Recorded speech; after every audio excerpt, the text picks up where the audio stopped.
Estimados estudiantes, sean muy bienvenidos a este espacio en donde vamos a compartir este tema tan interesante que es el manejo inicial de la vía aérea, la oxigenoterapia y los dispositivos básicos para la aplicación de la misma.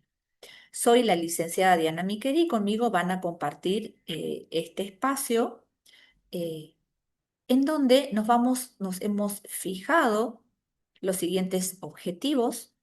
Vamos a pasar la diapo.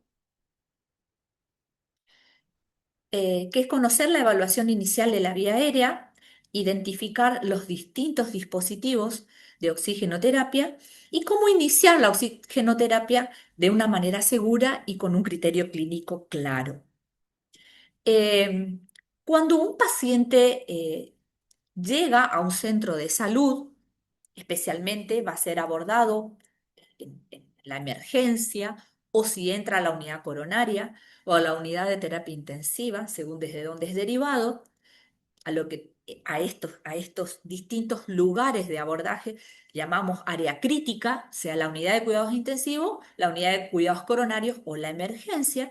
El paciente va a ser abordado por una serie de profesionales de las distintas disciplinas, sean médicos, enfermeros, kinesiólogos y otras de los distintos servicios de diagnóstico y tratamiento y va a tener un abordaje inicial. Por ejemplo, que ingrese a la emergencia o a la terapia, va a tener lo que nosotros llamamos el ABCDE de la evaluación primaria de un paciente. Al hablar de la A, estamos hablando de la vía aérea, la B de la respiración, del patrón respiratorio, la C de la circulación del paciente, el estado circulatorio, la D de las incapacidades de movilidad, el estado neurológico, y la E de la exposición general para ver otro tipo de lesiones. Una vez que nosotros hacemos este primer abordaje y vemos la vía aérea del paciente, si consideramos que no está liberada la vía aérea y es necesario hacer esta maniobra que se llama la liberación de la vía, en donde la posicionamos a través de una extensión y retracción del mentón para poder abordar y evaluar si en esa posición el paciente ventila mejor. Si es necesario, sea el personal de enfermería, de kinesiología o en el caso, según la organización y el organigrama de las distintas terapias, hasta el médico, deberá aspirar secreciones, saliva, sangre o contenido que se encuentre en la boca del paciente. Una vez que la vía aérea está liberada, vamos a tomar los signos vitales en conjunto con el equipo, o sea, el enfermero, el kinesiólogo y el médico, ¿verdad? Que en los centros más desarrollados lo hace a través de un multiparamétrico o en forma manual. Repasando sería la frecuencia cardíaca, la respiratoria, la saturación, la tensión arterial y la temperatura. Una vez que nosotros hemos tomado estos signos vitales, nos vamos a enfrentar a una mirada de ver cómo está el oxígeno en la sangre o en los tejidos del paciente. Y ahí va a aparecer estos términos que es la hipoxemia o la hipoxia. Cuando hablamos de hipoxemia, estamos hablando de la baja concentración de oxígeno en la sangre del paciente, que cuando hacemos la evolución inicial se puede presentar con una serie de síntomas como la agitación, una confusión mental, arritmias o cianosis central. Su diagnóstico es a través de un laboratorio, de un estado ácido-base, por eso decimos es gasométrico, y nos va a brindar a través de una muestra de sangre arterial que él lleva al laboratorio y viene, digamos, con la confirmación de qué es lo que presenta el paciente. Y cuando hablamos de la hipoxia, hablamos de la baja concentración de oxígeno en los tejidos. El paciente puede tener dolor de cabeza, náuseas, cianosis, o sea, un color azulado en las extremidades, en las orejas, en la boca. Y esto también puede tomarse gracias a la saturometría, es decir, mediante la saturación. Es decir, de pronto, primero vamos a saber cómo se encuentra el oxígeno en los tejidos gracias a la saturación cuando tomamos los signos vitales y lo vamos a corroborar con el estado ácido-base y la gasometría del paciente. Cuando estos dos signos nos evidencian que el paciente tiene una saturación por debajo de 90%, una presión parcial de oxígeno por debajo de 60 milímetros de mercurio en el estado ácido base de sangre arterial, me están indicando de que debo proceder con la oxigenoterapia. ¿Cuándo va a estar indicada? Resumiendo un poco lo que habíamos explicado. Cuando la saturación cae por debajo del 90% o si tengo un estado ácido base está por debajo de 60 milímetros de mercurio. La presión parcial de oxígeno cuando tengo indicado también cuando el paciente viene con disnea, ¿sí? Y signos de que le está costando respirar, vamos a decir así, uso de musculatura accesoria, va a tener aleteo nasal, tiraje subcostal. También cuando el paciente se presenta en estado de shock de distinto tipo, puede ser un shock cardiogénico como con dolor de pecho, con dolor precordial u otro tipo como un anafiláctico. eh, o cuando viene de una situación traumática, por ejemplo, un accidente de ruta, yo saturo, controlo la saturación, no está demasiado modificada, pero yo veo que el estado del paciente así lo amerita, le tengo que colocar una fuente de oxígeno, ¿sí? Y ya vamos a ver por qué. En ese sentido, siempre tengo que recordar que el oxígeno es un fármaco, que se presenta de manera gaseosa, pero que es un fármaco. Y yo tengo que tener una fuente que me la genera, sea un tubo de oxígeno, sea un tanque madre, como tienen las distintas instituciones, que viene a través de un circuito interno y se me presenta a través de puntos de salida, sea un dosificador de flujo o un dosificador de presión, un controlador de presión. Pero después yo tengo un dispositivo que es con el que aplico al paciente una interfaz con la que le coloco al paciente. Necesito estas cosas. Y no olvidar de que es un fármaco, ¿sí? Entonces, una de las formas de presentación es la cánula nasal, que en ese extremo se coloca al flujímetro de la pared o al tubo de oxígeno y en el otro extremo lo coloco al paciente a través puede ser silicona y tiene dos dispositivos que van en la nariz del paciente, me permiten un flujo hasta de 4 litros. Y es la forma inicial en la que se presenta, siempre con el control posterior. Si el paciente demanda más de 4 litros de oxígeno para mantener la saturación, que ahora vamos a hablar de eso, necesito otro tipo de máscaras como las que se llaman máscaras simples, que se aplican con flujos de oxígeno de más de 5 litros.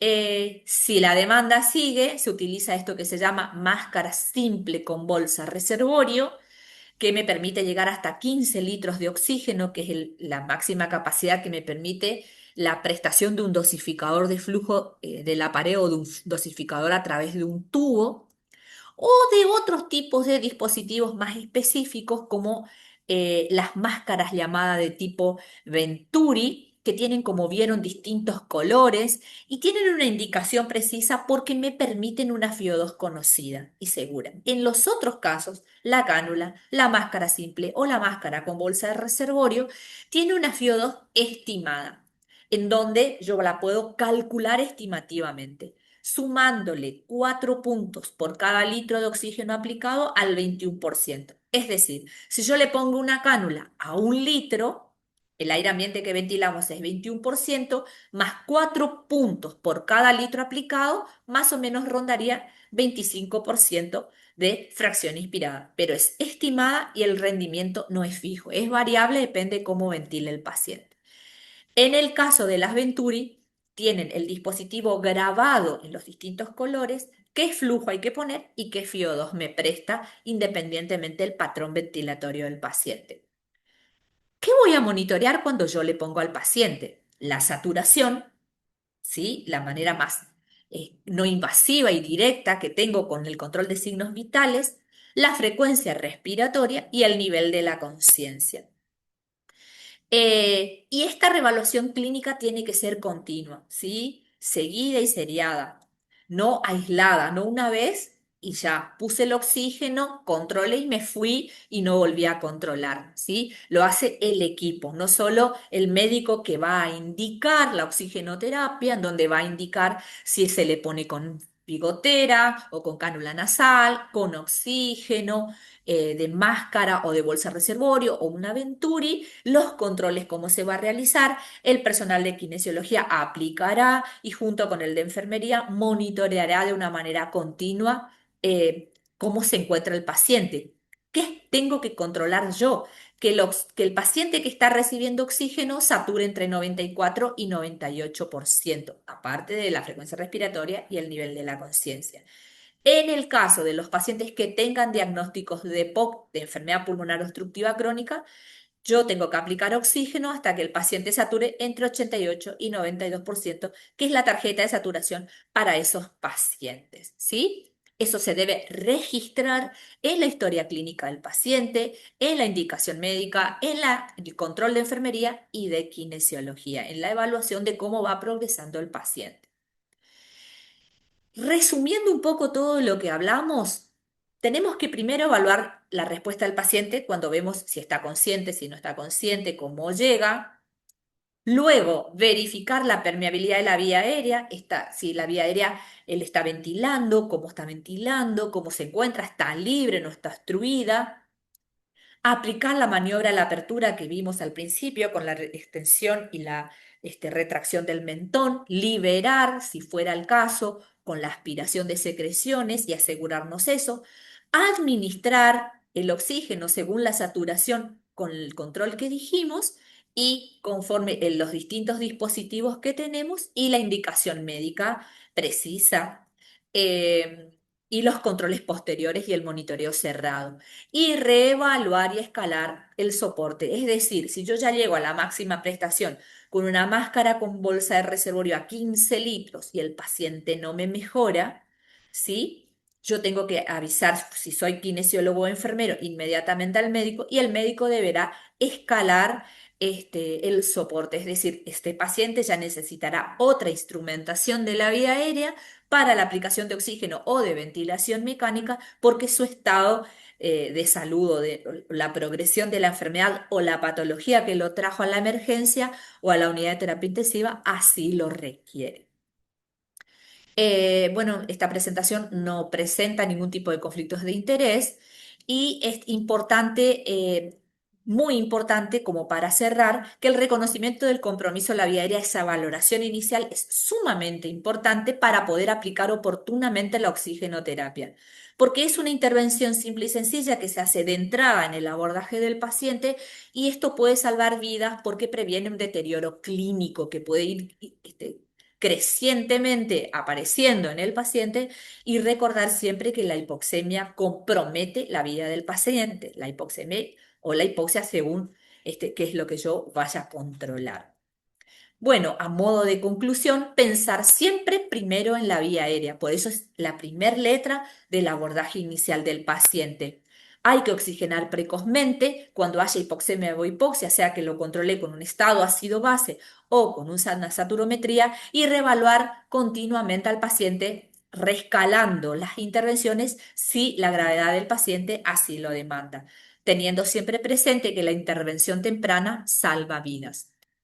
Bueno, para seguir juntos, yo les invito a que ustedes busquen una imagen representativa con una frase o realicen una infografía con la aplicación de oxigenoterapia repasando estos conceptos compartidos y lo puedan etiquetar tanto a mi Instagram como al de filial Sati Corrientes.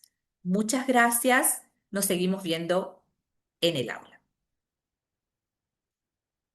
Bueno, ¿te parece bien?